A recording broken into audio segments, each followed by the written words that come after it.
What's good, YouTube? It's your boy Smooth. Back with another video. Today we got a reaction video. We're gonna be watching 7 school lockdown horror stories animated. You know what I'm saying? I always watch videos like this in my spare time. You know what I'm saying? So why not react to a video like this? But yeah, make sure y'all like, comment, and subscribe on this video. Yeah, we just gonna get straight to it. Damn, can my shit play? This took place 2 years ago, and I can still recall every moment in almost perfect detail. It was nearing the end of school. Everyone was on their way to their last period, which for me was history, a class that I not only wasn't good at, but I also disliked the teacher, and at that point I honestly had no motivation of even showing up. Damn. So, ultimately, I decided to ditch and hide out in one of the bathroom stalls located near the very back of the school. Almost no one went back there, so I figured no one would find out anyway. I was in the furthest back stall, playing some game on my phone, when the ear-deafening sound of the principal coming over the intercom made me jump. Lockdown, lockdown. This is an emergency alert. Please follow lockdown procedures. Go into the nearest room or building, lock the door, and turn off all lights. It was a lockdown announcement, though I honestly didn't pay it any attention, considering they were all practice. And so I just continued to sit there in the stall and wait. Because y'all do not take this shit serious. All the lights to the building seemingly shut off all at once. The hum of the light faded, along with the buzzing of the AC unit, which meant all the power to the school had been cut off. The bathroom had gone pitch black, and that's when I was actually starting to get worried. Power was never cut off during practice lockdown drills. I texted my friend asking him what was going on, and literally right away he answered back with a text saying, "Dude, where are you? It's a real lockdown. Everyone's asking where you are." I told him I was in the bathroom, and he responds saying I should hide. Where else could I go? I wasn't just going to run out into the hallway to find a better spot. So, ultimately, I decided to stay and hide in the stall I was in. I turned my phone's brightness down and texted my friend again. I asked him what the reason was for the lockdown. And after 5 long minutes of waiting, he replied, saying that apparently there was a kid armed with a knife banging on classroom doors and asking to be let in. Both my classroom and the bathroom I was in were on the same floor. So I turned off my phone and tried my best to see if I could hear anything. I would have stayed in that bitch. There were running footsteps, and that was shortly followed by the sound of the bathroom door opening. I was absolutely horrified at what I was hearing. Whoever entered walked towards the stall next to me, went inside, and shut the door. I held my breath for what seemed like forever. Then, to break the silence, in a shaky voice, I said, "Who's in here?" It was silent for a second, and then I heard a voice reply with, "I'm just looking for a place to hide. I heard there was a lockdown over the speakers." That didn't really answer my question, but the guy sounded around my age, and so I decided I'd just let it go. We sat in silence for what seemed like forever, when finally we got another announcement telling all students to exit the school in an orderly fashion through the front doors, where cops would be waiting outside. I exited the stall, but was surprised to see the guy next to me didn't. I asked him if he was coming, and he replied saying, "Yeah man, just give me a couple minutes." I thought that was weird, but regardless, I left the bathroom and started heading towards the front exit of the school. As I was walking, my phone went off. My friend had texted me. He said that apparently a kid who was maybe a couple years older than us tried to rob a nearby gas station at knife point. The guy actually stabbed a couple people, and when he was unsuccessful in getting any money, he ran to hide in our school to blend in as one of the students. But what horrified me the most was the last sentence. My friend said that the cops outside were saying that the kid was still inside, and that he was hiding somewhere in the back of the school. Reading this changed my walk to the front doors into a full-on sprint. Right as I got outside, I would frantically inform one of the police officers of what I had experienced. And after they searched the bathroom, they found it was empty, but that the window inside was broken. The kid had broken and escaped through the window. Needless to say, for the next few school days, I'd gotten a lot of unwanted attention because of what I had experienced. As far as I know, the kid still hasn't been caught, and it's still just difficult for me to come to terms with the fact that I was unknowingly hiding in a stall right next to the guy I was trying to hide from. But yeah, shit like that, that's crazy as fuck. I wouldn't know what to do in a situation like that, for real, honestly. That shit is crazy. I somewhat recently got my first real job as a teacher at a public elementary school in a nearby neighborhood. It was the first school year, and at this point, it was only September, so needless to say, I was still learning the ropes. It was honestly pretty stressful. I teach a first grade class of around 20 kids, so you can imagine how chaotic it would get at times, especially with my lack of experience. I remember one day, I was in the middle of assigning the kids a worksheet for spelling simple words when the principal's voice came over the school's loudspeaker and ordered a lockdown. Now, being a new teacher, I wasn't yet informed of when the school had practiced lockdown drills around the year. Therefore, I had no idea if this was a drill or not. But I knew either way I had to follow protocol. I turned off the room's lights, locked the doors and windows, and had the kids sit against the walls out of sight. I'd say maybe 5 minutes passed of complete silence when I could faintly start to hear doors being banged on down the hall. Damn. I could feel my heart start to race as the sounds got louder, as whoever was banging on the doors got closer. At this point, I still had no idea whether it was just the principal checking all the classroom locks or an actual intruder in the school. But my thoughts were interrupted by one of my students bursting out crying. It was too loud. There's no doubt whoever was outside would have been able to hear it. I could tell. The banging outside stopped in response to the noise, shortly after, followed by a single pair of footsteps walking up to the door.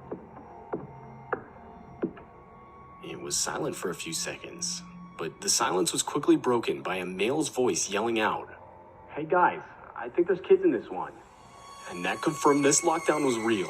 More footsteps could be heard running up to the door, and that's when genuine attempts to break down the door were made by multiple people.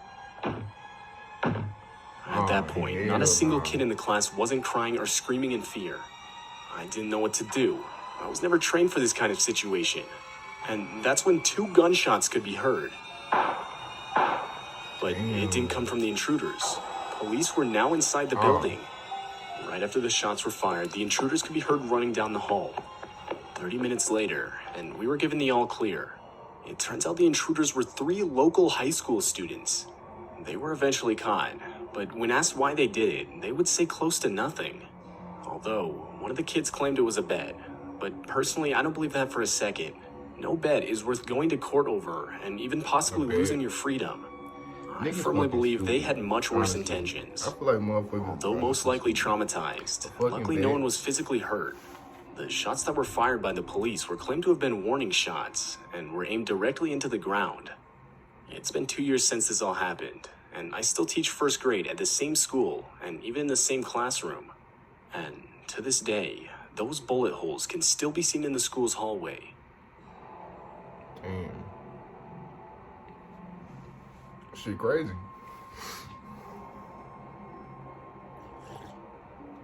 This happened back when I was in middle school. Technically, it was actually my last day in middle school. It was late May, and for our last day, our school would do a sort of field day where the whole school would play a bunch of games to celebrate the end of the school year. I miss field day, bro. Now, back then, I used to be a pretty active kid, but unfortunately, due to a recent concussion, I was unable to participate in any games the whole day. I was pretty disappointed, yeah, though I did bring my DS and quickly opted to just sit inside one of the classrooms and play that. As, I mean, there wasn't really anything else I could do. None of the teachers seemed to mind. So, there I was, all by myself in the classroom for my science class playing my DS. All the while the other kids got to play games in the school's gymnasium. It was a weird feeling being in that classroom alone. I don't really know how to explain it. I mean, up until that point, I don't think I'd ever been in a classroom completely alone. Something that needs to be mentioned is that watching the kids in the gymnasium were in a room across the hall having meetings. I'd say I was playing on my DS for not even an hour when my English teacher, Miss Allen, rushed up to the classroom's door and closed it from the outside. She didn't say anything to me, so I figured she just wanted to make sure I couldn't hear whatever the teachers were talking about across the hall. Forgetting about it, I went back to playing my DS. A couple minutes later, the classroom's door swung open. I expected to see one of the teachers coming in to check on me, but no, a man I'd never seen before walked into the room and closed the door behind him. The guy had to have at least been in his 50s, and so I just assumed it was some kid's dad. It wasn't unusual for parents to come into the school to bring a student their lunch, so I asked if he was looking for someone. He replied with no, in a tone that seemed almost offended that I would even ask that question. Damn. Before I could say anything else, the guy started walking towards me. I asked him what he was doing, and that's when he lifted up his shirt, revealing a handgun on his waistband. He followed it up by saying, "Look, kid, I'm gonna need you to come with me, or I'm gonna kill you." The guy said it in the most carefree tone I had ever heard.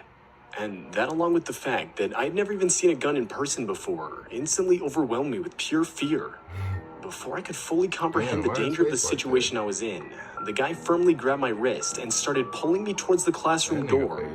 But before we got into the hallway, the deafening sound of our school's lockdown alarm started going off. This was followed by the guy instantly letting go of my wrist and making a run for it down the hall and through a back exit. I stood there in shock for a second, but ultimately went back inside the classroom. I'm not sure how much time had passed. Bro, niggas is really crazy, bro. Do not underestimate nobody because, bro, niggas is really crazy out here for real. Miss Allen came back into the room and told me that she didn't want to scare me, but that there had been an intruder inside the building and a lockdown, which now was over, had taken place. I would tell her about the man, and instantly she brought me to a police officer who was already on the premises to explain what I had experienced. It turns out the man was the whole reason the school went into lockdown in the first place. The man was reported to have been scoping out the school all morning, and when he was seen getting close to the building itself, someone would call the police, which resulted in the lockdown. The guy was later caught and would openly admit that he had been trying to scare kids into getting into his car so he could kidnap them. And this reality still horrifies me to this day. Bro, not a day goes by where I'm not thankful for the school's alarm going off when it did. School lockdowns can be... I always wonder, like, how do people, like, get to that point of crazy, like, to where they want to kidnap kids and kill them? You know what I'm saying? I always wonder shit like that.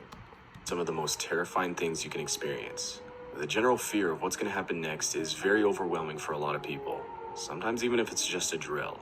In this video, we'll be going over 3 terrifying true school lockdown horror stories. If you guys do enjoy horror stories told in the first-person format, all I ask is that you consider subscribing, as that's the only content we post, and we upload around 4 videos weekly, sometimes even more. Make sure, I'm gonna leave a link. Be sure to stay to the end of the video, as honestly, all of today's stories are absolutely terrifying. With that being said, let's continue into the school lockdown horror stories.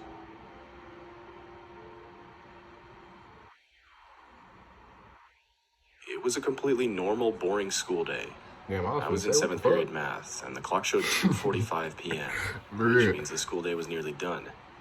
As it was a Friday, and spring break was just around the corner, you could feel everyone getting antsy in their seats. A lot of people had tests and whatnot, whereas my class got to have fun. We had a super laid-back teacher who loved to entertain us as much as possible. We lucked out in that sense. Me and my girlfriend Haley were messing around in the back, talking about something that occurred earlier that day. When it happened, the alarm for the lockdown went off, and the principal came over the loudspeaker. Now, for some context, typically a teacher would yell lockdown 3 times if it was a drill. We were always told if it was 4 times, it was not a drill. The reason for this was to hide the fact that we knew someone was in the building with malicious intent. 4 times we heard the word lockdown. Now, I've gotten so used to hearing it only 3 times that I paid no attention to how many times lockdown was even said. The teacher did the usual, turning off the lights, closing the door, and ushering us to the back corner of the room where we couldn't be seen from the glass on the door. Our classroom had 2 doors, one at the front and one at the back. In the midst of all the commotion, me and Haley did the one thing you should never do in a lockdown. He got a long ass neck.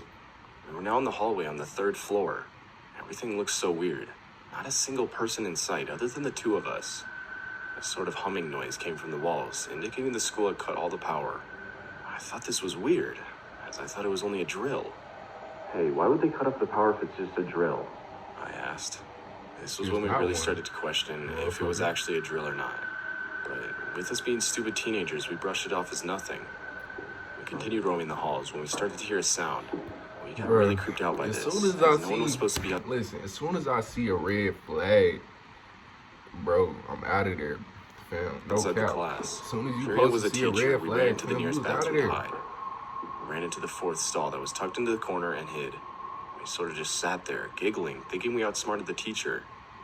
Maybe about 30 seconds had passed, and we started to hear the footsteps again, but this time much closer. People crazy. My heart froze. We could tell it was right outside the door. At this point, we were sure we'd been caught. We kept as quiet and as still as possible, hoping not to make a sound. It was really weird, though. The person outside hadn't come in yet, but they hadn't left either. If they left, we would have clearly heard their footsteps leaving. We never heard them. Haley pointed this out to me, and that's when we started taking the situation a bit more seriously. The door opened, and someone stepped in. I was about to walk out of the stall and apologize for sneaking off when Haley stopped me. She whispered to me, "Isn't it protocol for teachers to ask if there's anyone in the bathroom?" She was right. This wasn't normal teacher behavior, and that's when the heart-dropping realization hit us. Whoever was in the bathroom with us wasn't a teacher. While contemplating what to do, the silence was broken. "I know you're in there." Oh, damn. My heart dropped as the person said that. The voice was younger, and it obviously wasn't a teacher. We were practically crying at this point, unable to hold it back. The guy was now directly in front of the stall door. He started pounding on the door and screaming like a madman. Boy, that shit would have scared the fuck out of me. This was happening, though. Boy, I heard the door open again, followed by the familiar voice of my teacher, Mr. Taylor. "Hey, what the hell are you doing?" Fuck no. First of all, fuck no. That shit's scary as hell. I heard a scuffle outside, and I immediately rushed to aid my teacher. Eventually, we got the guy held down, and the cops were called. Apparently, the man was an escapee from a mental asylum near the school, and thankfully, no one got hurt. Hell no. But yeah, y'all, that's gonna be the end of this video. Make sure y'all like, comment, and subscribe on this video. You know, I'm gonna leave a link in the description down below if y'all wanna go watch this shit by yourselves, or if y'all wanna watch any more videos that he got on his channel. You know what I'm saying? And just leave it there in the description. But yeah, y'all, love y'all, peace.